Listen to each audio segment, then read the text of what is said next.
Hello everyone, how you going and welcome back to Mildly Interesting, the place that I feel as though is just for all the things you go, I don't really know where else this would fit, but it is certainly cool and I certainly want to see more. But anyway, let's jump straight into it, shall we? So then starting right off with, I found an arrowhead in a dried up stream. Oh, I wonder how old that thing is. I mean, I can certainly imagine that no one's just going around making arrowheads these days, especially not massive ones like that. But no, just look at the amount of, I don't even know what it would be called. Is it rust anymore or what kind of patina is that? Because it obviously has so many different colors, from the orange to the red to the black, and then even kind of a crystalline white. I don't know what is going on there, but that is an incredible piece of history that you've found. I mean, to be honest, it kind of looks like it's been made out of Play-Doh, just the brown, and then I guess all the other colors mixed in there, as well as just all the kind of chips along the edge. I mean, hey, you certainly can't knock it too much. It's been at the bottom of a stream for however many hundreds of years, I can only assume, but still looking at it, it just does not feel real. I mean, I'm certainly not saying that this person is lying about the fact, and I definitely believe them, but no, the entire thing just looks like plastic or something. But no, that would be an incredible thing to find at the bottom of the stream, and really, I guess in saying that, how do they find it? Were they just walking along and then they happen to stumble across it, or were you just kind of sitting down and you sat on it? It certainly wasn't the comfiest thing to sit on, or just what were they doing when they found this thing? I mean, hey, like I said, it's got some pretty funky colors, and so it certainly doesn't really look like a rock, and so it might catch your eye, but at the same time, you know, there is so many, well, we can also see just how much stuff is on the bottom of a dried up riverbed, because really the amount of arrowheads that I assume were made and never really used or never really put away, it would just be absolutely astronomical. And so yeah, I can only imagine there was a massive amount of history just lying at the bottom of riverbeds and oceans and all these different things. And also it makes me wonder, is this something that they have to go and kind of hand into? I don't even know, maybe you have to go to Antiques Roadshow to try and get evaluated and then have to hand it into a museum or something like that. But how do you even go about it, or really do you get to keep it? Because that'd be pretty cool, you know, you'd just be able to frame your arrowhead that you found in the middle of a river. Either way, it certainly does not take away from the fact that you know that you found that arrowhead, and really I'm sure for the rest of the walk or whatever you were doing, you'll just be like searching the ground just everywhere for them, going, hang on a second, if I found one, there's got to be more than one. And really there probably is, but this person was able to find the lucky one, and so hey, it's definitely a mildly interesting kind of thing, just going, huh, that's a nice piece of history that I now have. Small town movie theater for sale since the last movie shown.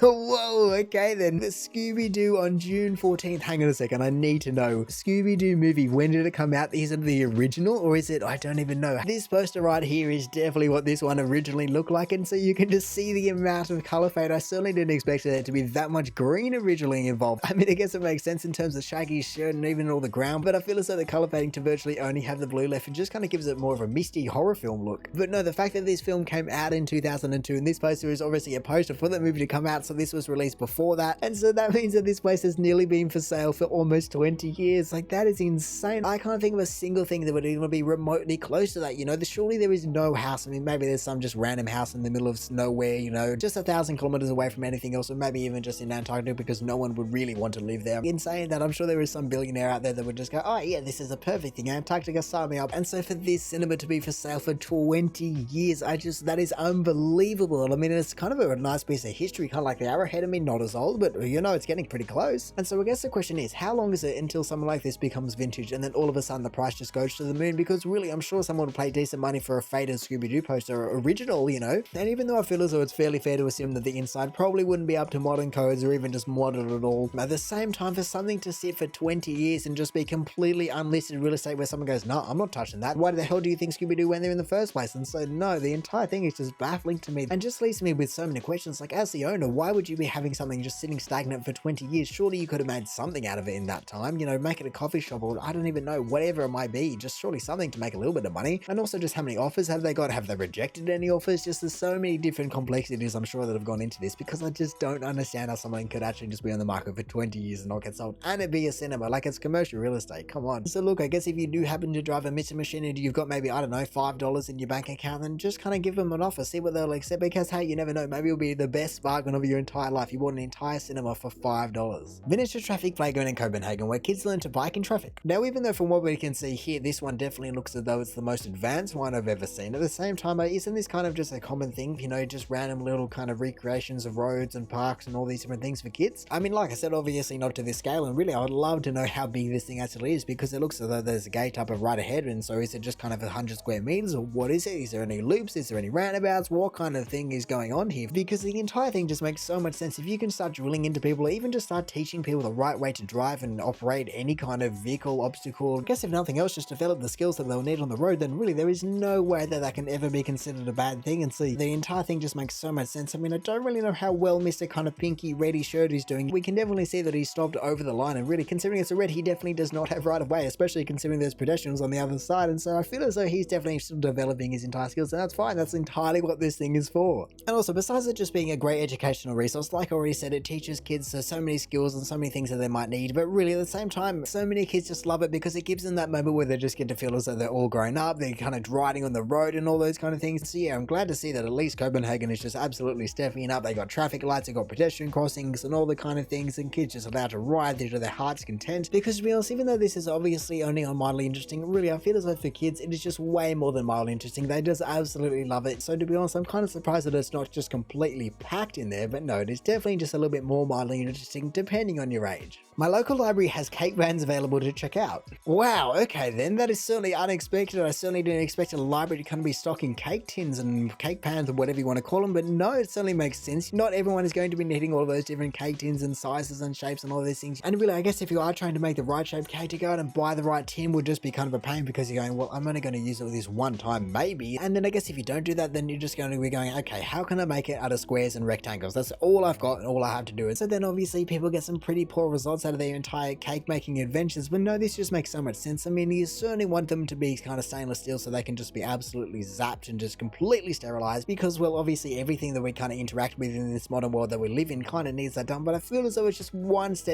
extra step above everything else when you're dealing with food and all of those kind of things. Once again, I have so many questions. Are they aluminium? Are they stainless steel? Is there some kind of fee if you don't return it completely clean? I mean, I can only assume that they would obviously clean it as well, but just kind of just getting all the residue off and all those kind of things. Does it work out of the library card, or do you need a separate card? There's so many different things, because I think it's an awesome little system, and really it wouldn't cost that much to set up. And in terms of the overall entire budget and just expenditure of a library, it certainly wouldn't be that much of a thing to kind of set up. But even though it might take a little bit of time to catch on, I honestly feel as though this is just a great idea. And really, why stop at pots and pans? Or really just cake tins. You can go to pots and pans, you can just go to so many different things. People go, well, I just never have an entirely use of this, I don't really want to buy it, but I'll pay $1 to rent it for a week, and then I'll just kind of get my use out of it, and then someone else can use it. When you think about it that way, it just makes so much sense, because like I said, no one wants to be going out and having to buy a cake tin every time, and if you do, then you're just going to be having all these different cake tins just clogging up your kitchen, or otherwise they're just going to be chucked out. And so yeah, it just makes so much sense. Reducing on waste, reducing on people's kitchen nightmares. They're just going, oh, I can't deal and fit anything anymore. And really, they're just providing a service that I can only imagine that people go, what are you talking about? You're not going to be renting out things like that. No, this is a library, it's for books. And then once you actually got it up and running, I feel as though people would be eating their words. And I would love to know how the thing started. Was it just one person that went, hang on a second, this is kind of something I'm doing on the side, can we actually turn this into something that the library does? Or was it something that this library just went, hang on a second, I like what that library's doing, but I reckon I can do it better, or even just the same, and hey, we're going to be selling them like hotcakes. So yeah, absolutely hats off to these people, because they've just created an entirely new use for the library, even though libraries are kind of on the downtrend, considering, like I said, you've got Amazon and all these other things, and even things like a Kindle and audiobooks that people are just kind of venturing into more because they don't have the time apparently to read a book anymore. But hey, there is certainly no soft copy or software version of a cake tin, so look, it just makes so much sense. And really, just like I said, just expand the entire range, just go into all utensils and everything. This cat that lives in the parking lot at my job has extra toes. Now, I don't really know how I feel about this one. I mean, it's definitely a cute cat, and I can certainly understand that it's obviously, I don't know if you call it a disability, but it's some sort of difference to a normal cat. But no, how does that even happen? Is it just kind of a mutation, or is it kind of you just live in I don't know, the nuclear fallout zone? And also, is it on every paw? I mean, obviously the fronts we can see, but that is certainly 5 kind of toes at the back. I mean, maybe it has one up the top, and so maybe that's actually what happened, the main little, I don't know what to call it. Actually, no, cats and dogs only have 4 at the back, and so yeah, that back paw certainly has some extra things going on there as well, doesn't it? So yeah, like I said, I don't know if this is even meant to be kind of a disability, so to say, and I'm fairly sure there are a couple of humans that have extra little toes and fingers and things like this, but to have a fully grown foot and paw and all those kind of things, that is pretty incredible. But like I was saying, if I had an extra thumb or even just an extra finger, I don't even know you can call that a disability. It's more just an ability, you know, you can grab more stuff, and I guess as long as it hasn't ruined any of the other muscles, even tendons, or you still have full use of the rest of your hand, really just having another thumb that kind of does this as well, so you can turtle with one hand, would be great. But no, it does make me wonder, how long was it before someone went, hang on a second, there was something a little bit wrong with that cat, what is going on there? I feel as though there's something to do with his feet, maybe it's just still growing into his feet, who knows? But hang on, no, that's not what's going on here. There has literally, I don't know, maybe an extra toe or 2 per paw. And really, at this rate, I would not be surprised if there isn't some kind of 2-tailed beast hiding inside that cat, you know, but we can't see the other tail, but it's just hiding back there. And so really, you don't want to be messing with this thing. It's got extra toes, extra paws, or I don't even know, maybe we don't know how many legs it's got. And then of course the 2 tails, and then just absolutely piercing eyes. Just look at those massive things just staring into your soul. So look, obviously every single time I see a cat, it always seems to be plotting something, but really, I don't want to be messing with this one at all. This one is definitely kind of the kingpin, the monster king, whatever you want to be calling it. It is just the absolute top dog, top cat. I don't even know anymore, because it's just unrivaled. Like, how are you going to be fighting finding something that has an entire extra appendage compared to you can't. So really just look at it. That is going to be the cat that drives the cat uprising. There is no two ways about it. Just massive clubs for hands just to absolutely take anyone on, and really imagine getting scratched with an extra kind of claw or two. And so look, to the person that posted this, or really just everyone living and working in that general area, you have two options. You can either run far away and try and hide from this thing. It'll find you eventually, but otherwise you just definitely want to be trying to befriend it, because I do not want to be taking on a cat that has extra appendages. And really, like I said, it might even be the two-tailed beast, and I'm not signing up for that kind of fight. And so look, in saying that, obviously I hope that the health of the cat is just completely A1 okay, but really that thing is crazy and awesome at the same time.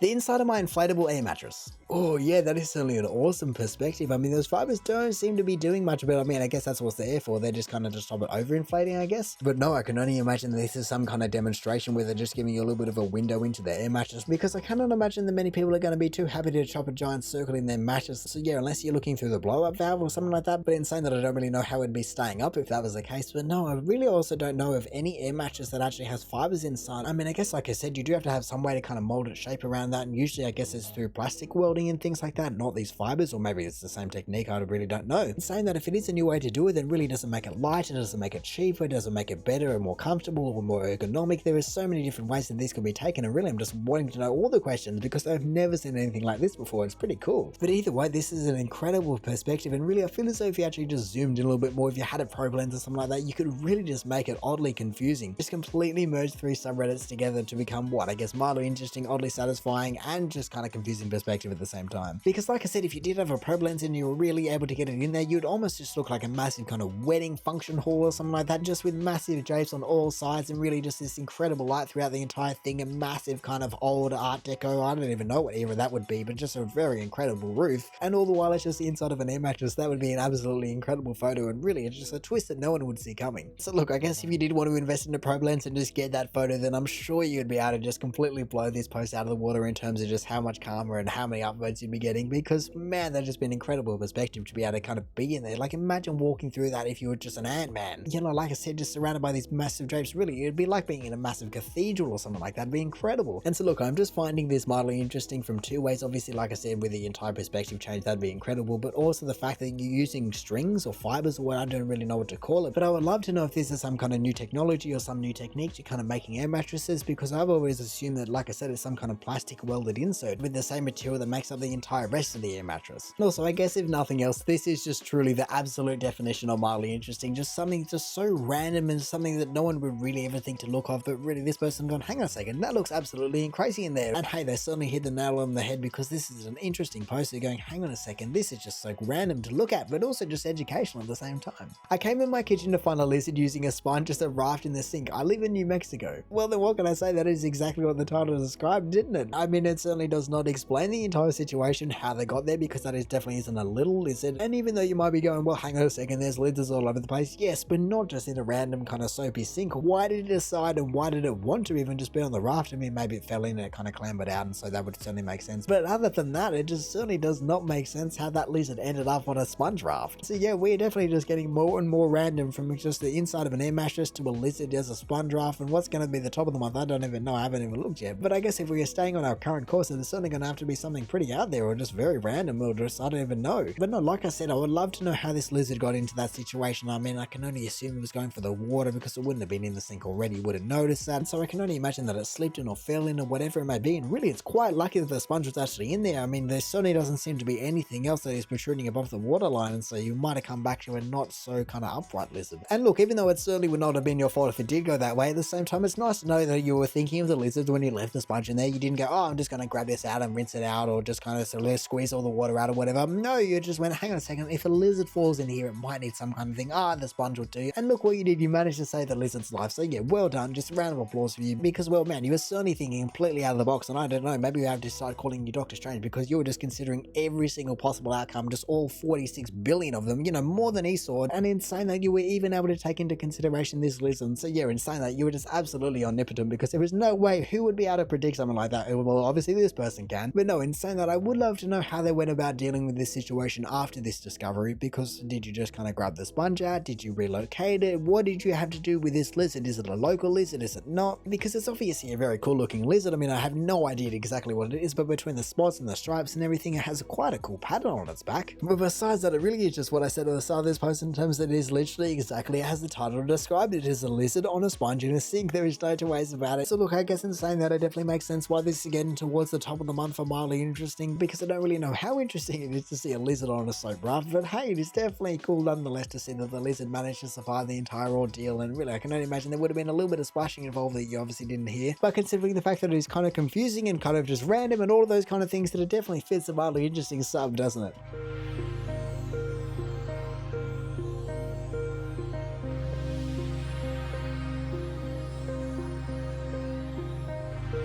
And so now finally for the top of the month for mildly interesting, we have the guy who does the grass for my building left a rectangle of wildflowers so the bees can use them. Well then, I guess in that case my question is answered and the trajectory is signed, sealed and delivered in terms of just how random and wacky we're going to be getting. I could never would have been able to consider or just even expect that there's going to be a random wildflower post at the top of the month, but hey, I guess that's exactly what this sub brings, doesn't it? Because look, don't get me wrong, bees are an incredibly important ecological resource and just really, I'm fairly sure they make the world go round, besides cats obviously, but like I said, I never would have expected that this is going to be the top of the month. Just literally just an unmowed patch of grass is basically what we're looking at here. I mean, I guess actually maybe this is just like the last post. We're at the front of Doctor Strange's house and they've just considered all the possible outcomes, and they've just considered the fact that if they get rid of that one patch of wildflowers, and where are the bees going to go? And then really you're just going to have a massive ecological problem, you know, just butterfly effect is basically what's going to happen there. So look, even though the last one, depending on which way you look at it, was a little bit accidental, this one is definitely not accidental, and so at least we can just see that this sub is just populated with people that are caring for animals and being considerate of all the other things. Because even though I feel as though it'd be fair to assume that the bees would have rathered if you just left all of it, I mean, I don't really know how many flowers a bee needs, but look, I guess in saying that, the guy has to do his job, he's been paid to do the lawns, and really I guess actually it's just an incredible excuse if he's just running out of petrol or whatever, you know, I don't want to have to do the middle, I'll blame it on the bees, that'll be a great excuse, they'll never kind of question it or anything like that. And as well as just looking like a considerate guy, I also just get to finish up 2 to 5 minutes earlier. It's great, really, it's a perfect deal, I love my job. So I guess the only option that we're left with is just taking their word for it, because really, even though they might be a little bit lazy, they're also considerate, they're also thinking of the bees, and like I said, you know, the bees make the world go round, and I'm not just talking about making the world rounder in terms of the population getting a little bit rounder in terms of all the honey consumption, no, like I said, they definitely do play a massive part in pollination, all of those things. Like look, the bee movie just taught you so many things if nothing else, and so yeah, what can I say, I can certainly understand why this is top of the month. It's considerate, it's kind of random, it's definitely a little bit interesting in terms of going, oh, that's what that little piece of unmowed grass is for, and all in all, I guess that does make it fairly interesting, so good on Mr. Beekeeper Man. But anyway, that is going to do it for the top of the month for mildly interesting, so thank you for watching. If you did enjoy the video, feel free to do the YouTube algorithmic things down below. Let me know if you had a favorite post out of any of these. Other than that, we check out awesome posts all over Reddit, so make sure you check some of the other videos out now, or hey, maybe even just want to consider subscribing so don't miss another one of these in the future. But all in all, have a good one and see ya.